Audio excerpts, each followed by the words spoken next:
बिस्मिल्लाहिर्रहमानिर्रहीम। अस्सलाम वालेकुम। प्यारे दोस्तों, आज हम बात करेंगे अल्लाह ताला के एक ऐसे बरगुज़ीदा नबी की जिनको जिंदा समंदर में फेंक दिया गया, जिनको एक दियो हैकल मछली ने निगल लिया। आपसे ऐसी कौन सी खता सरजद हुई कि अल्लाह ताला की तरफ से इनको सज़ा दी गई और कई रोज़ तक इन्हें मछली के पेट में रहना पड़ा। और आप कितने दिन तक मछली के पेट में रहे? और फिर इन्होंने कौन सी ऐसी दुआ मांगी कि अल्लाह ताला ने इन पर से इस आजमाइश को दूर कर दिया और आप मछली के पेट से बाहर आ गए। जब आप मछली के पेट से बाहर आए तो इस वक्त आपकी हालत कैसी थी? आज की इस वीडियो में हम आपको इन तमाम तर सवालात के जवाब हवाला कुरान से देंगे। दोस्तों, हज़रत यूनुस अलैहिस्सलाम का किस्सा कुरान करीम में एक अनोखा किस्सा है। यूनुस अलैहिस्सलाम ने मछली के पेट में कौन से अल्फाज पढ़कर दुआ की कि अल्लाह ताला ने इन पर से इस आजमाइश को हटा दिया। ये दुआ आगे चलकर हम आपको इसी वीडियो में बताएंगे। ये दुआ जो कोई भी पढ़ेगा तो अल्लाह ताला इसकी हर मुश्किल को दूर फरमा देगा। हज़रत यूनुस अलैहिस्सलाम के वालिद का नाम मता था। आपका पूरा नाम यूनुस इब्ने मता था। आप सैयदना इब्राहीम अलैहिस्सलाम की नस्ल में से थे। आप अलैहिस्सलाम का एक नाम ज़ुन्नून भी है, यानी मछली वाले। इस तरह आपको साहिबुल हूद भी कहा जाता है। अल्लाह ताला ने आपको इन सब नामों से पुकारा है। 700 कबल अज़ मसीह दरिया दजला के किनारे अशूर की एक बस्ती नैनवा आबाद थी। अल्लाह ताला ने यूनुस अलैहिस्सलाम को नैनवा की तरफ रसूल बनाकर भेजा। सूरत साफ़ात आयत नंबर 139 में है कि बेशक यूनुस रसूलों में से थे। आगे अल्लाह ताला आयत नंबर 147 में फरमाते हैं, और हमने इसे यानी यूनुस अलैहिस्सलाम को 1 लाख बल्कि और ज़्यादा लोगों की तरफ भेजा, यानी इनकी तादाद 1 लाख से ज़्यादा थी। बाज़ उलमा का कहना है कि इनकी तादाद 1 लाख से तकरीबन 20,000 ज़्यादा थी, और ये सब के सब कुफ्र नाफरमानी में मुब्तला थे। यूनुस अलैहिस्सलाम कई साल इनको दीन इस्लाम की दावत देते रहे, मगर वो लोग कुफ्र और मुख्तलिफ गुनाह करने पर डटे रहे। आखिर इन्होंने यूनुस अलैहिस्सलाम पर जुल्म जबर शुरू कर दिया। इन्हें धमकियाँ दी, मसाइबो अलाम से दो चार किया। मतलब कि जैसे दूसरे अंबिया कराम के साथ होता रहा, ऐसा ही इनके साथ भी हुआ। आखिर आप अलैहिस्सलाम ने अपनी कौम को अल्लाह के अज़ाब से आगाह करते हुए फरमाया कि फ़लाँ दिन तुम पर अज़ाब इलाही नाज़िल होगा, और ख़ुद गुस्से की हालत में बस्ती से निकल गए। जबकि अल्लाह ताला ने इन्हें अज़ाब के मुतय्यन दिन की मोहलत देने का तो कहा था, मगर बस्ती छोड़कर जाने का हुक्म ना दिया था। सूरत अंबिया आयत 87 में अल्लाह ताला फरमाते हैं, मछली वाले को याद करो जबकि वो गुस्से से चल दिया और ख्याल किया कि हम इसे ना पकड़ सकेंगे। यहाँ हम इसे ना पकड़ सकें का मतलब है कि इन्होंने गुमान किया कि बिना अल्लाह के हुक्म के इस बस्ती से जाने पर अल्लाह ताला इन्हें अजाब ना देंगे। हज़रत यूनुस अलैहिस्सलाम बस्ती से निकलकर समंदर की तरफ चल पड़े। समंदर के किनारे एक कश्ती चलने के लिए तैयार थी। आप अलैहिस्सलाम इसमें सवार हो गए। इधर इन्हीं दिनों बस्ती पर अजाब की कुछ अलामात ज़ाहिर होने लगी। एक बहुत बड़ा स्याह बादल इनकी तरफ बढ़ने लगा। इस बादल में आग के शोले दिखाई देने लगे।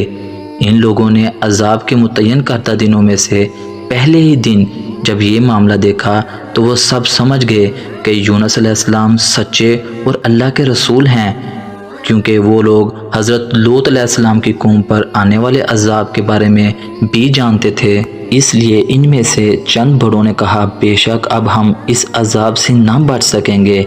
इससे बचने की एक ही सूरत है कि सब सच्ची तौबा कर लो और ईमान ले आओ।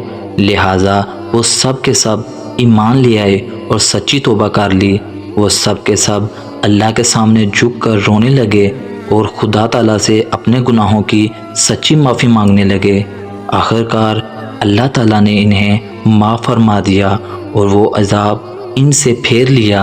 अल्लाह ताला सूरत यूनुस आयत नंबर 98 में फरमाते हैं, चुनाचे कोई बस्ती ईमान ना लाई کہ ایمان لانا ان کے لیے فائدہ مند ہوتا سوائے یونس کی قوم کے۔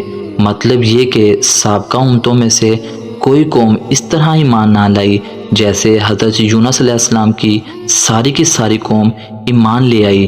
سابقہ قوموں میں سے یا تو چند لوگ ایمان لائے اور چند بھٹکے رہے، یا پھر کوئی ایمان نہ لایا۔ ادھر حضرت یونس علیہ السلام جس کشتی میں سوار تھے وہ کشتی تیز ہوا اور سمندر میں طغیانی آنے کی وجہ سے ڈولے کھانے لگی۔ لوگوں نے کشتی میں سے وزن کم کرنے کے لیے اپنا سامان سمندر میں پھینک دیا، لیکن کوئی خاص فرق نہ پڑا۔ اور پھر مزید وزن کم کرنے کے لیے وہ کہنے لگے کہ کسی کو سمندر میں گرانا ضروری ہے تاکہ وزن کم ہو سکے، ورنہ یہ ڈوب جائے گی۔ جلد از جلد کرا ڈالو، جس کا نام کرا سے نکلے گا اسے سمندر میں پھینک دیا جائے گا، لہٰذا تب تک کرا ڈالو جب تک کشتی میں وزن کم نہ ہو جائے۔ اس طرح انہوں نے کرا ڈالا اور سب سے پہلے حضرت یونس علیہ السلام کا نام نکلا، مگر سب نے کہا یہ نیک اور پرہیزگار ہے، لہٰذا اسے رہنے دو اور پھر دوبارہ کرا ڈالو۔ دوسری دفعہ جب کرا ڈالا گیا تو دوبارہ نام حضرت یونس علیہ السلام کا ہی نکلا۔ اس طرح تیسری دفعہ پھر سے کرا ڈالا گیا، لیکن تب تیسری بار بھی آپ علیہ السلام کا ہی نام نکلا، لہٰذا کشتی میں موجود باقی سب آپ کو سمندر میں ڈالنے پر مجبور ہو گئے، اور انہوں نے ایسا ہی کیا۔ جیسے ہی یونس علیہ السلام کو سمندر میں پھینکا گیا تو اللہ تعالیٰ نے ایک بہت بڑی دیو ہیکل مچھلی کو حکم دیا کہ وہ حضرت یونس علیہ السلام کو نگل لے، مگر وہ اس کی خوراک نہیں اور نہ ہی ان کو کوئی تکلیف دے۔ اللہ تعالیٰ سورۃ صافات آیت نمبر 142 میں فرماتے ہیں، اور پھر انہیں مچھلی نے نگل لیا اور پھر وہ خود اپنے آپ کو ملامت کرنے لگے، یعنی کہ وہ سمجھ گئے کہ بار بار جو ان کا نام قرآن اندازی میں نکل رہا تھا اس کا مطلب یہ ہی ہے کہ میں بنا اللہ کے حکم کے بستی سے کیوں نکل آیا۔ اللہ کی قدرت کہ آپ علیہ السلام مچھلی کے پیٹ میں 3 دن تک رہے، بعض روایات میں 7 دن اور زیادہ سے زیادہ 40 دن تک مچھلی کے پیٹ میں رہے۔ آپ علیہ السلام نے مچھلی کے پیٹ میں سے اپنے رب کو پکارا۔ اللہ سورۃ انبیاء آیت نمبر 87 میں فرماتے ہیں، آخر کار وہ اندھیروں کے اندر سے پکار اٹھا، اور اللہ تعالیٰ سورۃ صافات آیت نمبر 144 اور 145 میں فرماتے ہیں، پس اگر یہ پاکی بیان کرنے والوں میں سے نہ ہوتے تو لوگوں کے اٹھائے جانے کے دن تک اس کے پیٹ میں ہی رہتے۔ مطلب یہ کہ اگر آپ اللہ تعالیٰ کی تسبیح بیان نہ کرتے تو مچھلی کے پیٹ میں ہی رہتے۔ اللہ تعالیٰ سورۃ انبیاء آیت 87 میں فرماتے ہیں، آخر وہ اندھیروں کے اندر سے پکار اٹھا کہ الہی تیرے سوا کوئی معبود نہیں، تو پاک ہے، بے شک میں ظالموں میں ہو گیا۔ تب اللہ تعالیٰ نے مچھلی کو حکم دیا کہ یونس کو ساحل پر چھوڑ آؤ۔ اس طرح مچھلی نے اللہ کے حکم کی تعمیل کی۔ حضرت یونس علیہ السلام جب مچھلی کے پیٹ سے نکلے تو آپ علیہ السلام بہت زیادہ کمزور ہو چکے تھے، آپ کے جسم پر کوئی بال اور جلد باقی نہ رہی تھی۔ تب اللہ نے وہاں کدو کی ایک بیل اگائی کہ آپ پر سایہ رہے، اور ایک بکری کو بھیجا جو کہ آپ کو دودھ پلاتی تھی۔ جب آپ علیہ السلام مکمل طور پر صحت یاب ہو گئے تو اللہ نے حکم دیا کہ جاؤ اپنی قوم کی طرف لوٹ جاؤ۔ جب حضرت یونس علیہ السلام کی قوم نے آپ کو دیکھا تو آپ کا بہت اچھے انداز سے استقبال کیا، اور پھر آپ کے بتائے ہوئے طریقوں پر عمل کر کے اللہ کی اطاعت اور فرمانبرداری کرنے لگے۔ دوستو، ویڈیو پسند آئی ہو تو چینل کو سبسکرائب کر سکتے ہیں تاکہ نئی اس قسم کی آنے والی ویڈیوز آپ تک پہنچتی رہیں۔